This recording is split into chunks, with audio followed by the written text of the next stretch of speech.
Ya. Lalu baca di Lukas 23. Iya, Di sini kan sampai selesai sampai di 27:32. Golgota. Ampun orang ini deh. Ya kan kita Ampun. Yohanes, iya, Baca dulu sampai selesai. Kenapa sih? Aduh, kita udah baca ini, kamu baru baca 3 bulan. Kami dengarkan, silakan baca. Ampun, Jangan menjelaskan dulu, baca ya, dulu sampai sudah selesai. kita baca. Ya, jadi kesimpulannya begini, bro. Tenang dulu, kesimpulannya begini. Kitab itu ditulis oleh orang yang berbeda. Tidak perlu kamu menceritakan yang menulis. Jelaskan ayat yang dituntut. Di Yohanes itu tidak ada yang bergantian. Kok tiba-tiba di Matius, Lukas dan Markus tiba-tiba Simon, tidak ada yang bergantian sama Yesus. Aduh, orang ini Matius. Coba dibaca.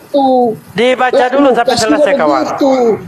Gimana Baca sih dulu. orang ini? Pakai baca dulu, silakan baca dulu. Baca dulu sampai selesai. Sudah dibaca tadi. Sudah dibaca. Kapan kamu baca?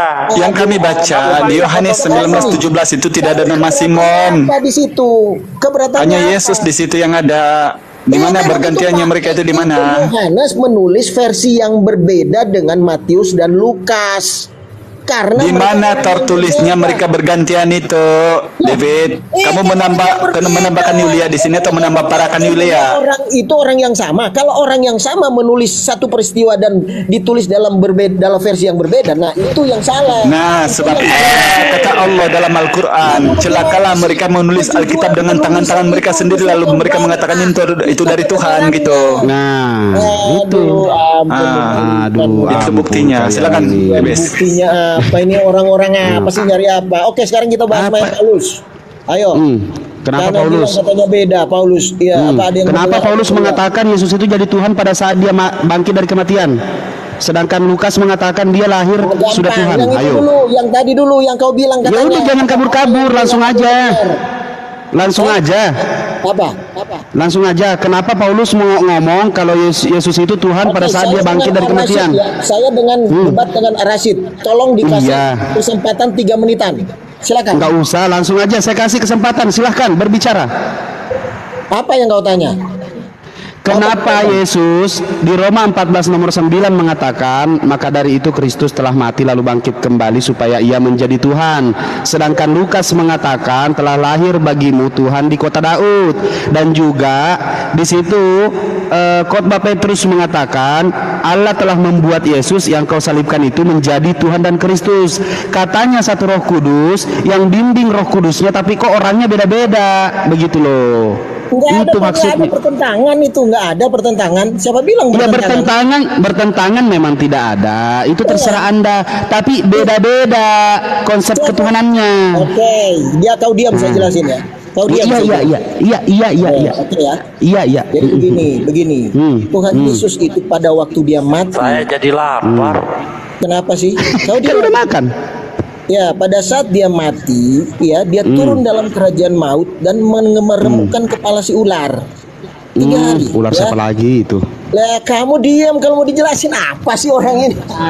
Ya ular mana? Siapa ular itu? Tiba-tiba ada ular. Kamu kenapa sih? Kan kamu nanya. Saya mau jelaskan mengenai Tuhan yang kau bilang tadi. Ya kau diam, mau jelasin.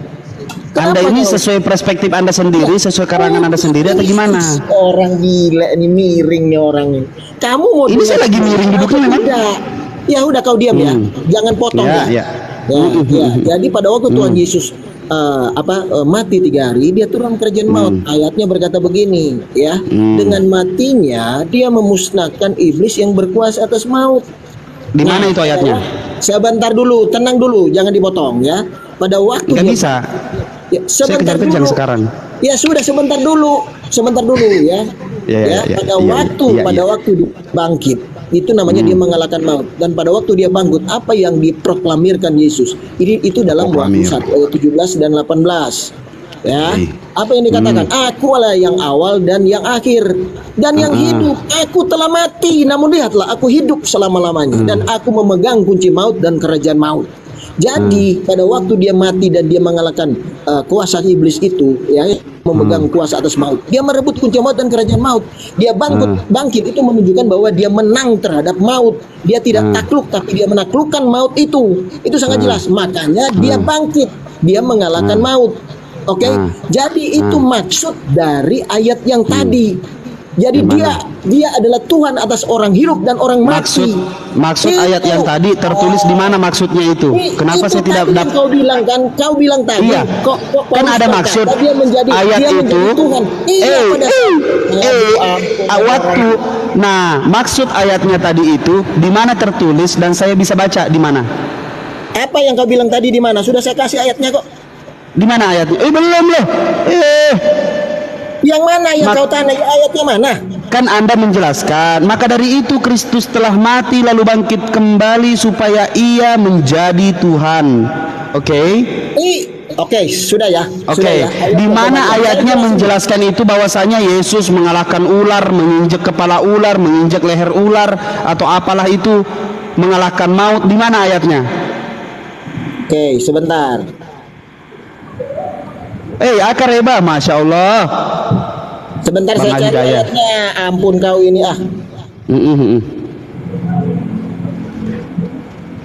Cari ya. Yang orang ngawur kok gampang banget. Iya.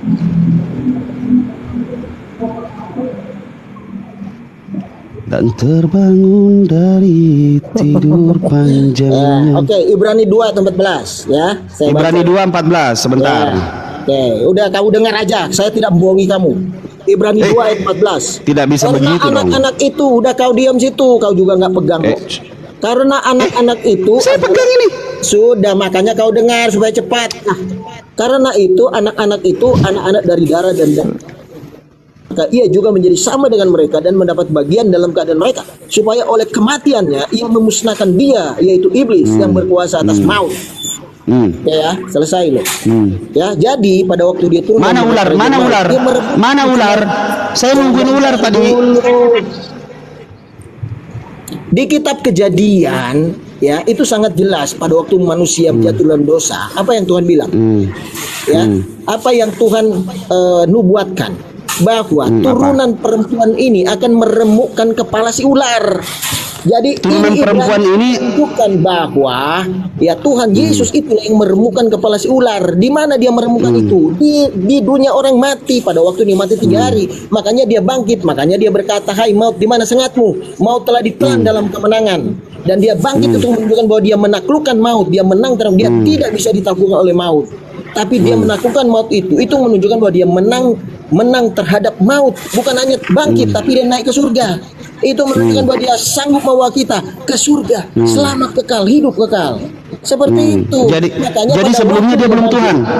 Ya, makanya dia berkata apa? Dia adalah Tuhan atas orang hidup dan orang mati. Makanya pada waktu dia datang ke dunia orang mati, dia mengatakan, Paulus tahu nggak? Kalau Yesus itu sudah berkuasa di surga, di bumi, dan di neraka, di dunia orang mati. Ya, Dia Yesus tahu nggak kalau Paulus tahu tidak? Buset. Yesus tahu nggak? Paulus tahu nggak kalau Yesus itu udah Tuhan sejak dari lahir? Paulus tahu nggak? Ya iyalah, gimana sih kok Paulus tahu? Loh, kenapa dia membuat statement bahwasanya dia harus mati dulu lalu bangkit kembali supaya ia menjadi Tuhan? Iya, itu menunjukkan bahwa dia menang terhadap maut. Makanya dia dikatakan Yesus adalah berkuasa di dunia orang mati. Loh, kalau Petrus gimana dong? Kalau Petrus orang yang mati dan orang hidup, itu menunjukkan dia berkuasa, namanya dia menjadi Tuhan. Itu maksudnya. Jadi tadinya belum Tuhan. Paulus itu menjelaskan mengenai apa? Mengenai kebangkitan, kematian dan kebangkitan Tuhan Yesus. Itu yang saya jelaskan. Kebangkitan dok. Iya. Tapi kan di situ mengatakan, nih dengerin nih. Maka dari itu Kristus telah mati, lalu bangkit kembali supaya, tahu bahasa Indonesia nggak sih dek? Iya, kan dia bangkit kembali, dia mengalahkan maut itu. Pada waktu dia mengalahkan maut supaya aduh ampun, supaya dia menjadi Tuhan. kau dengar penjelasannya kau dengar ya. Iya, karena udah di surga kan? Iya. Oke, dengarkan dulu, Ibu Yulia harus bobo dengan suami supaya ibu hamil. Berarti sebelumnya ibu belum hamil, kan begitu? Aduh, kau ini sudah Kan tadi Injil Yohanes 1 ayat 1 Tuhan jadi manusia. Dia harus Injil Yohanes 1 tidak ada. Pada mulanya adalah firman bersama-sama dengan Allah dan firman adalah Allah. Yohanes 1:14 firman telah menjadi manusia. Tidak ada mengatakan firman telah menjadi Yesus. Oke, sebentar. Kau dengar baik-baik ya. Ya, 700 orang ya, dengar. Yesus itu adalah manusia yang datang. Bapak itu dari tadi. Dengarkan dulu. Bapak itu dari tadi. Coba pencet tombolnya biar nggak keluar bunyi-bunyian. Bapak itu dari tadi tidak menjawab. Bapak cuma bunyi-bunyi.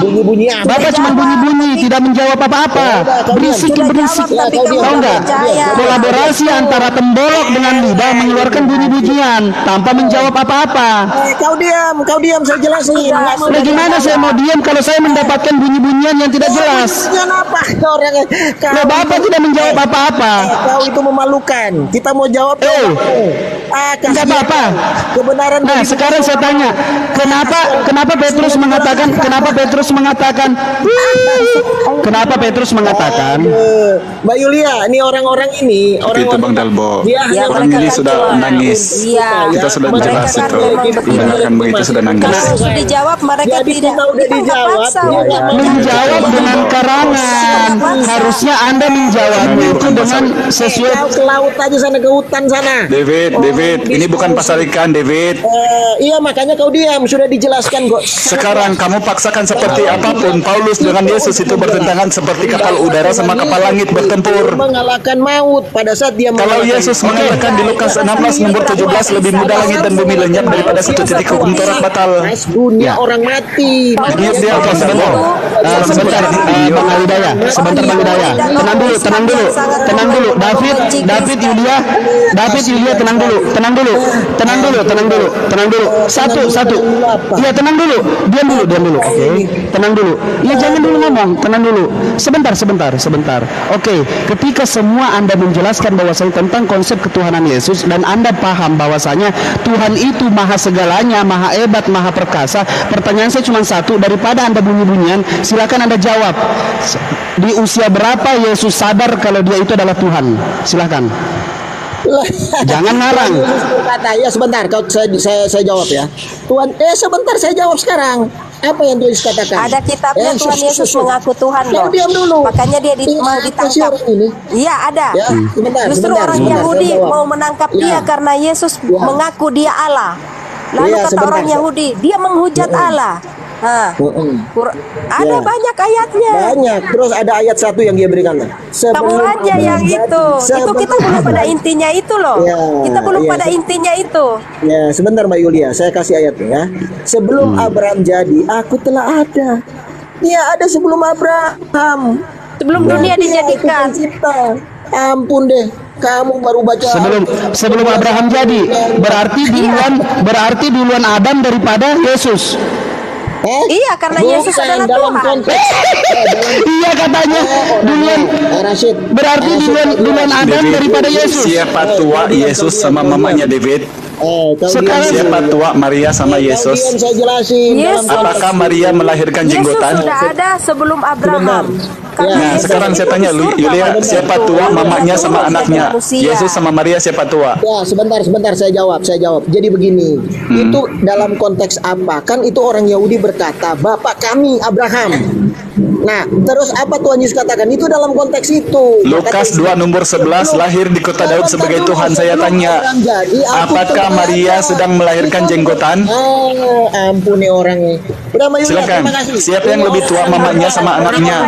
Cuma cari kesalahan. Nanti memang itu buat kalian lucu, tapi itu kurang lucu. Memang kamu lucu. Ketika kamu membawakan Yohanes 8:58, kamu tidak baca Amsal 8:22 sampai 30.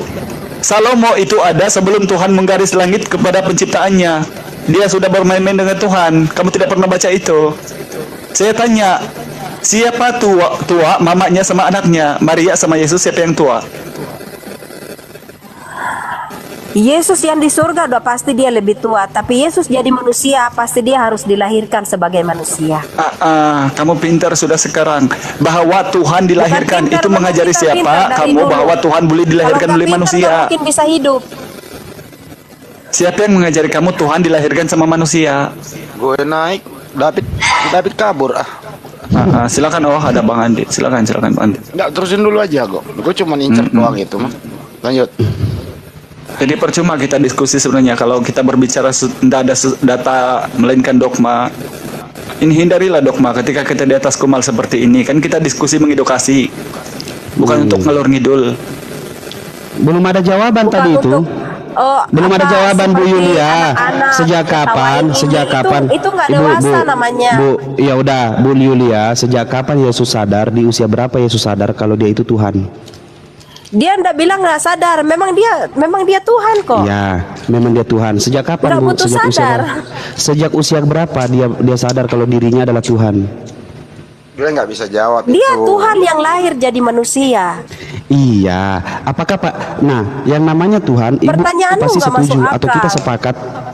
Kenapa tidak masuk akal? Bukan Tuhan, Ibu yang tidak masuk akal yang merendahkan Tuhan. Sedangkan Ibu paham Tuhan Tidak. itu maha kuasa, maha adil, maha sempurna, maha perkasa. Pada Justru saat karena dia berkuasa, tidak. dia akan jadi Sekarang saya tanya, manusia. apa Kalau kekuasaan dia Yesus cuma- pada saat dia cuma benda, dengarkan dia cuma Bu? bantu keterbatasan seperti kita, dia tidak akan jadi apa-apa. Oke. Manusia terbatas, Apa kekuasaan? Tuhan tidak terbatas. Apa Nggak kekuasaan Yesus pada saat, dengarkan Ibu, biar Ibu paham, biar masuk ke otak Ibu. Oke, kalau saya ngomong, Ibu dengarkan. Apa kekuasaan Yesus pada saat dia digendong oleh Bunda Maria? Kekuasaan apa Yesus pada saat Saat bayi. namanya Pada juga saat jadi dia manusia, jadi digendong. bayi. Pada saat Masa mau dilahirkan sudah sudah. dewasa? Pertanyaan saya simpel. Aneh Pertanyaan saya aja. simpel. Sejak kapan Yesus sadar kalau dirinya adalah Tuhan? Di usia berapa? Dia tidak butuh Yesus sadar, dia memang Tuhan, cuma jadi manusia. Iya, saya tahu Ibu. Nggak ada sadar, Yang saya manusia tanya, aja yang perlu sadar. Orang seperti berarti kamu dia yang tidak pernah perlu sadar. firman. Berarti dia Perlu tidak pernah. sadar. Pertanyaan Ibu selanjutnya. tahu Bahwa kekuasaannya Tuhan namanya itu Tuhan? berkuasa. Ibu Dia tahu bisa kekuasaan melakukan Tuhan seperti sesuatu apa? yang di luar nalar Gini manusia. jawabannya dia, Bes. Manusia terbatas. Yes. Dia bilang gini. Pikiran kita terbatas, Tuhan tapi kuasanya Tar tidak dulu, pernah Bu. terbatas. Bu. Dia bilang Tuhan menjadi manusia. Tanyalah waktu dia menjadi manusia apakah dia Tuhan, Bu? Gitu. Ya. Gitu Kan dulu. dibilang manusia, tapi dia pernah mengaku dia juga Tuhan sama orang Yahudi. Ya, Ya, di umur kapan? berapa? Kapan? Di usia berapa itu? Di usia berapa? Nah, itu begitu. Tunggu Di dulu usia ya, berapa? saya baca ayatnya. Nah, Baca ayatnya. Supaya berdasarkan ayat. Loh, Ustadz Bang Hidayah kemana? kecapean Ini dia. kalian banyak sekali keroyok saya. Tuh Enggak kan, dikeroyok, Bu. dibilang dikeroyok. Enggak, baca ayatnya malah ngopi dia. Dituntun, Bu. Dituntun bahasa Indonesia yang baik gitu. Kan pertanyaannya sederhana, di usia berapa? Terus ibu menjawab, oh dari sananya. Sebelum Abraham ada. Artinya apa? Tuhan menjadi manusia, jawabannya kan. Jadi waktu jadi manusia dia udah Tuhan belum? Katanya iya. Nah, di usia berapa? Kan sederhana kok ini, dia persulit. Dari tadi juga itu yang si David dipersulit. Apakah Yesus itu sudah menjadi Tuhan saat dilahirkan atau sesudah mati baru menjadi Tuhan? Yang dijelaskan apa? Dia mengalahkan maut. Kakak disentuh pertanyaannya, tapi dijawab dah aneh-aneh gitu loh. Saya dengar dari bawah. Jadi gimana ya, nggak panjang. Coba kalau Anda jujur menjawab, oh dia udah lahir jadi manusia. Paulus salah tulis, clear kan? Gitu. Begitu juga tadi. Siapa yang membawa salib? Oh, yang benar yang ini yang salah. Tapi dua hal yang berbeda, mau dibenerin semuanya, ya sampai nenekmu kiper 7 turunan, nggak bakal kelar. Kalau nggak jujur, dulu maksudnya. Lanjut. Dulu. Sorry tadi kepental ada yang telepon. Lanjut Ibis. Jadi kalau ada Ada dua kan, data Bang? yang berbeda, perlu orang jujur menjelaskan. Tapi kalau gabrul kayak tadi, ya iya udah debat kusir gitu. Gitu loh Bes sama Al Hidayah. Maafkan saja mereka. Kenapa? Ya mereka terlanjur terdoktrin. Yang penting dijelaskan gitu loh. Pertanyaannya A dijawab, B muter-muter. Itu sih dari saya perhatikan sebagai pengamat intelijen di sini. Lanjut. Langsung cari data kan, Bek? Cara menjawabnya, cara bertanya langsung cari data dia. Karena apa? Dia harus membuktikan ucapannya. Begitu. Pusing itu cari data.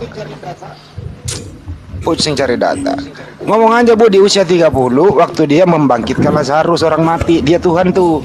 Tapi sesudah dia menjadi Tuhan, membangkitkan orang, pulang tidur berhenti lagi jadi Tuhan karena dia istirahat. Itu loh ngomongnya Bu, gampang kok jawabannya. Kita nggak ketawa kok. Kalau dia bermujizat, Tuhan.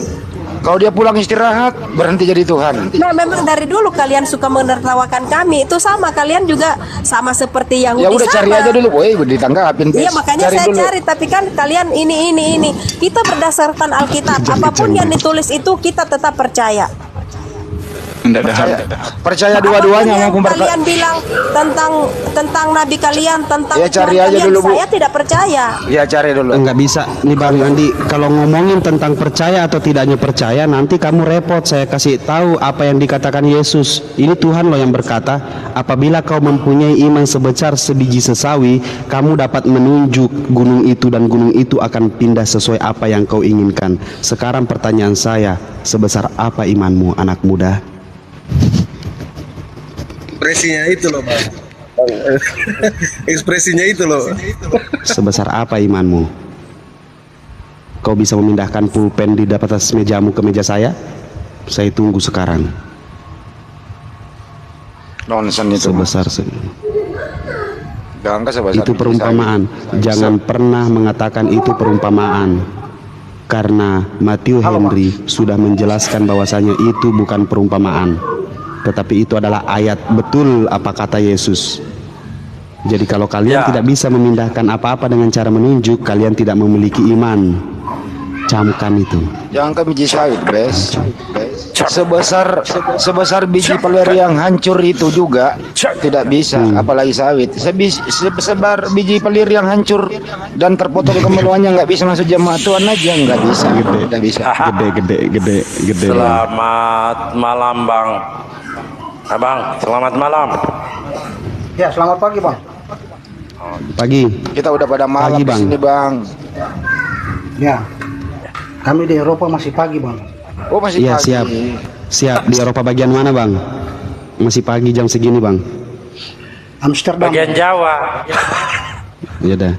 Amsterdam. Subuh. Oke. Sama dengan di Burundi subuh ini. Saya bertanya kepada Abang, pada saat di Amsterdam, Abang berteriak di sana atau membacakan Yohanes 1 ayat 1 dengan cara membaca yang bahasa Indonesia. Kira-kira orang sana paham tidak apa yang Abang katakan? Saya orang Indonesia, mengerti bahasa Indonesia. Mengerti bahasa Indonesia. Ketika Abang membacakan Yohanes 1 ayat 1 di Amsterdam sana, kira-kira orang Amsterdam paham tidak?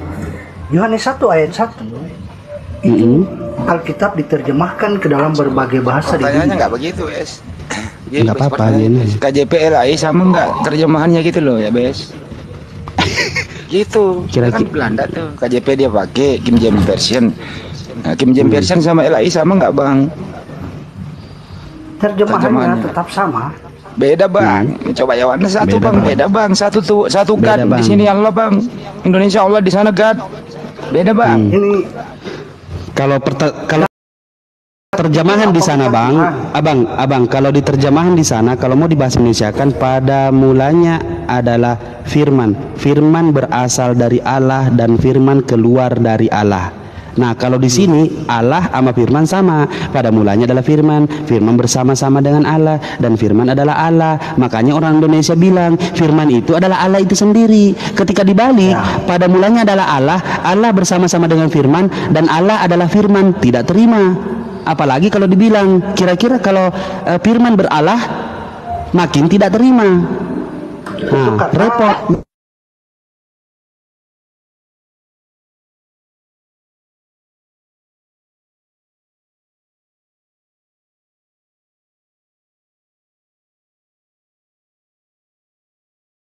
itu berasal dari Allah. Berasal dari Allah, berarti bagian dari Allah. Oke? Tetapi bukan Allah, kan begitu?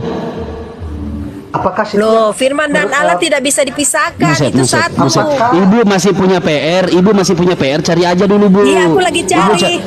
Nah, udah cari aja, Ibu, cari. Ya, iya, Bang. Iya, Bang. Saya mau bilang begini, apakah setiap perkataan atau pernyataan yang keluar dari mulutmu yang saya dengar saat ini bukan tentang dirimu? Bukan. Bukan semua tentang diriku. Suaramu bukan berasal dari dalam dirimu. Biar dia puyeng nih. Iya dulu, yang Bro, bentar dulu. Armstrong dengerin ya. Kalau di KJV, in the beginning was the word, and the word was with God, and the word was God, gitu ya. Nah, kalau di Indonesia, dengerin. Pada mulanya adalah firman. Firman itu bersama-sama dengan Allah, firman itu adalah Allah. Itu menurut Anda itu terjemahannya sama atau beda tuh, Bang? Apapun yang kau bolak-balik, apa yang tertulis tetap sama atau beda? Pertanyaan sederhana kok. Firman Allah tetaplah Allah. Saya nggak nanya isinya. Terjemahan itu sama atau beda? KJP sama LAI sama atau beda? Itu doang. Dalam terjemahan Kakak jawab kan? Susah ya Bang, bahasa Indonesianya nih orang. Loh, tidak bisa. Yang saya baca barusan itu KJV, Kim James Version dengan LAI sama atau beda? Firman itu adalah Allah. Saya nggak nanya isinya. Sama atau beda nggak terjemahannya? Jangan Anda mempersoalkan tentang terjemahan, tetapi poin. Nah, ini terjemahan yang lu pakai, Coach Lu. Sebentar, Bang. Dari coba. Ketika Anda mengatakan bahwasanya firman dan Allah itu sama, apakah itu dua pribadi atau satu pribadi? Apakah perkataanmu dan dirimu adalah dua pribadi? Pada saat perkataan saya sampai di telinganya Pak Armstrong, apakah itu dari congor saya atau dari HP? Itu dari mulutmu yang keluar kata-katamu. Tapi sampai di telinga Pak Armstrong, apakah itu dari HP atau dari mulut saya langsung? Pernyataanmu sampai di telingaku menyatakan identitas dirimu. Oke, menyampaikan identitas diriku, apakah itu adalah diriku? Itu adalah dirimu karena pernyataan itu adalah suaraku, Bapak. Itu adalah suara saya. Adalah pernyataan dirimu. Oke, apakah diriku itu begitu sampai di dalam telinga Bapak, saya ada di dalam telinga Bapak? Suaramu menggambarkan tentang identitasmu. Iya, apakah saya ada di dalam telinga Bapak? Saya tidak melihat Anda, tetapi ketika pernyataan itu keluar dari mulutku, itulah menjelaskan tentang identitasmu. Oke, menjelaskan tentang identitas, tapi bukan diriku, tapi hanya menjelaskan identitas saya. Kita kembali kepada mulanya adalah firman. Firman itu keluar dari Allah dan firman berasal dari Allah. Apakah firman yang keluar dari Allah itu bisa dikatakan bahwasanya Allah itu sendiri ketika firman itu menjadi manusia? Bukankah tadi sudah saya jelaskan, setiap apa yang Anda jelaskan dari mulutmu menggambarkan identitas dirimu. Itu suara saya yang sampai ke dalam telinga Bapak, tapi bukan saya yang masuk ke telinga Bapak. Bapak paham esensi dengan apa? Anda memahami konotasi perkataanmu adalah identitas dirimu. Bapak terlalu berbelit-belit dengan konotasi, tapi secara simpel Bapak terlalu simpel ketika saya mengatakan apabila Bapak mendengarkan suara saya, bukan saya yang ada di dalam telinga Bapak, tetapi suara saya yang sampai di telinga Bapak, sehingga suara saya bisa masuk di telinga Bapak. Kalau saya yang masuk di telinga Bapak, sudah pasti tidak muat. Itulah yang namanya suara. Ketika suara saya atau ide saya keluar dari kepala saya dan menghasilkan sebuah karya, karya itu apakah bisa disebut oleh saya? Tidak boleh. Karena apa? Tentang identitasmu. Menjelaskan tentang identitas saya sebagai profesor menciptakan sebuah mobil. Ketika suara mulut saya menciptakan sebuah mobil, akal pikiran saya menciptakan sebuah mobil, apakah mobil ini bisa dikatakan profesor? Bukankah itu merupakan hasil karya profesor? Hasil karya profesor, tapi hasil karya profesor apakah boleh dikatakan profesor? Itu menjelaskan tentang identitasmu, hasil karya. Bapak, jangan berbelit-belit Bapak. Bapak tinggal bilang, apakah mobil yang saya ciptakan bisa dikatakan profesor? Betul, hasil karya profesor. Betul sekali, yang menghasilkan adalah profesor. Ketika profesor ini menciptakan sebuah mobil yang canggih, apakah mobil ini bisa disebutkan profesor? Tentu tidak. Ini hanyalah mobil ciptaan profesor atau karya profesor yang keluar dari akal pikiran profesor, sehingga mobil ini tercipta. Tapi mobil ini tidak bisa dianggap profesor karena mobil ini saya perintah, yaitu apa? Perintah dari profesor yang bisa mengendalikan mobil ini. Tapi mobil ini tidak sanggup atau tidak pantas dikatakan mobil ini adalah profesor, karena mobil ini hanya mendengarkan apa yang dilakukan oleh profesor. Paham sampai sini Pak? Baik. Kalau nggak paham, hancur sudah semuanya. Saya tanggapi balik begini Bang. Setiap hasil karyamu merupakan daya cipta dari ide, gagasan, pikiran Anda. Yes. Sehingga hasil daripada karyamu itulah menjelaskan tentang identitasmu. Saya memberikan Simpel saja Pak, simpel saja. Boleh dikatakan profesor hasil karya saya? Sabar, saya memberikan, Anda sudah berbicara, saya bicara sebentar Bang. Bisa? Silakan. Ya, Allah menciptakan langit dan bumi. Yang sekarang kita diami merupakan hasil karya atau daya cipta dari Allah itu sendiri. Di mana ciptaan semesta ini merupakan karya daripada yang kita sebut sebagai Tuhan. Nah, karya inilah menjelaskan tentang perbuatan identitas Tuhan itu sendiri yang mengerjakannya. Demikian juga ketika Profesor Arashi menciptakan sebuah mobil, maka yang dilihat itu hasil dari karya sang profesor. Bukankah karya itu merupakan ide gagasan yang tercipta lewat karya? Nah, jadi saya pikir bahwa apa yang Anda ciptakan itu merupakan ide gagasan yang berasal dari otak dan pikiran Anda. Betul, simpel sekali Pak, simpel sekali, jelas. Tetapi Allah mempunyai status yaitu Tuhan. Ketika Tuhan ini mempunyai gagasan menjadikan firman-Nya sebagai Tuhan, apakah firman-Nya ini bisa disebut dengan Tuhan juga? Begitu juga dengan mobil yang saya ciptakan. Sebagai profesor, dengarkan Pak, sebagai Profesor Arasid mempunyai titel yaitu profesor. Allah Bapa mempunyai titel sebagai Tuhan. Ketika Arasid menciptakan mobil yang namanya Profesor Arasid, mempunyai ciptaan sebuah mobil, karya hasil pikiran Arasid menciptakan mobil, apakah mobil ini bisa disebut profesor? Jawab Pak, jangan bingung. Saya yakin Bapak paham. Saya yakin yang ada di pikiran Bapak tidak pantas mobil ini dikatakan profesor, karena Bapak selalu bersikuku mentuhankan Yesus, sehingga saya memberikan analogi yang sebenarnya masuk di alam sadar bawah Bapak, tapi Bapak dengan hati yang kuku untuk menutupi pikiran Bapak karena adanya doktrin dalam di pikiran Bapak, karena Bapak selalu ingin menjadikan Yesus itu Tuhan, sehingga Bapak sendiri yang bingung ketika analogi ini saya terapkan. Maka dari itu Bapak tanpa sadar merendahkan Tuhan di mata orang-orang yang ada menyaksikan Bapak di sini. Seandainya Bapak memahami apa yang saya jelaskan, pasti Bapak paham bahwasanya tidak pantaslah Yesus